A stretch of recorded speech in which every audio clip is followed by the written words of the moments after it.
নমস্কার, pears cookies চ্যানেলে welcome. আজকে দেখো কচু বাটা করব বলে চলে এসেছি। ওই জন্যে রসুন, শুকনো লঙ্কা, চিংড়ি মাছ আর মানকচু একটু কুড়িয়ে নিয়েছি মেশিনে। প্রথমে চিংড়ি মাছটাকে নুন হলুদ মাখিয়ে নিলাম। এই জিনিসটা একটু অন্যরকম করছি।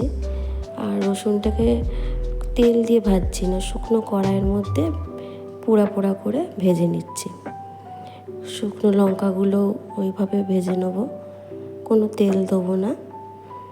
এবার সামান্য তেল দিয়ে চিংড়ি মাছগুলো ভেজে নেব। চিংড়ি মাছগুলো তো আর পোড়ানো যাবে না, ওই জন্যে দেখো হালকা হালকা করে ভেজে নিলাম। আমার মাছ ভাজা হয়ে গেছে। এবার ওই কড়াইতেই একটুখানি কচুগুলো হালকা করে ভেজে নেব।